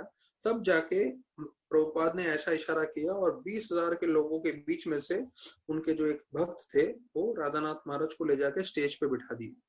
तो महाराज सोचने लगे मन में, अरे ये मेरे को कैसे जानते हैं? और महाराज जो जो है प्रभुपाद उनकी तरफ देखे और मुस्कुराए, तो उससे उनका जो है हृदय पूरी तरह से जो है संतुष्ट हो गया। तो बताते हैं कि जब उधर के भक्त लोग जो है वो कीर्तन कर रहे थे तो उनका शेवन हेडेड एकदम जो है टकले थे और दाढ़ी बनाई हुई थी और एकदम सफेद या सैफरन कपड़ों में नाच रहे थे। तो महाराज अपना कपड़ा देख रहे थे, महाराज के कपड़े पूरी तरह से पीले पड़ गए थे, पुराने थे और एक ही जोड़ी कपड़ा था महाराज का और ऐसे लंबे लंबे बाल थे।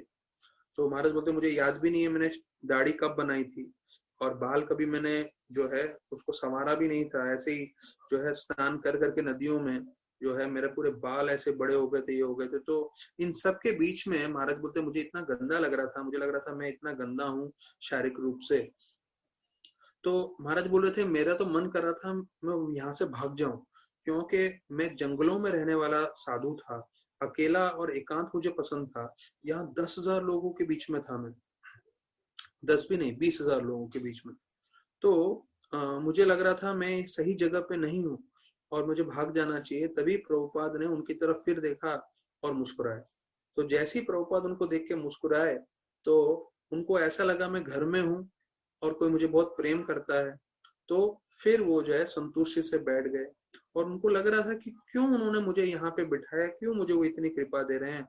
तभी उन्होंने करताल लिया और करताल बजाते हुए उन्होंने वो ही महामंत्र गाया, हरे कृष्णा कृष्ण कृष्णा हरे हरे, हरे राम राम राम हरे। तो महाराज बताते हैं कि उनको यकीन नहीं हो रहा था कि ये वही मंत्र है जो मुझे माता गंगा ने दिया था और मैं इतने समय से जप कर रहा था और मुझे इसके बारे में कुछ मालूम नहीं था। तभी बताया जाता, महाराज को लग रहा था कि ये सारी चीजें जो है एक साथ महाराज को मालूम चल रही थी कि कृष्णा जिनका तस्वीर है वो देख लिया और अभी ये समझ लिया कि भाई जो जप कर रहा हूँ वो जो है कृष्ण का नाम ही जप कर रहा हूँ और ये दोनों सेम है। तो बताते हैं महाराज कि मेरे पूरा शरीर कांपने लगा, आंखें में से आंसू आने लग गई और मैं बहुत कृतज्ञ होकर प्रभुपाद को देखने लगा। तो लेकिन प्रभुपाद आंख बंद करके जो है तीव्रता से कीर्तन कर रहे थे, और अभी जो है वो प्रवचन में पूरे हरे कृष्णा महामंत्र का मतलब समझाएंगे और उसके बारे में पूरा चर्चा करेंगे। तो वो सब हम कल के प्रवचन में सुनेंगे ठीक 4 बजे। बहुत बहुत धन्यवाद सभी भक्तों का। हरे कृष्ण।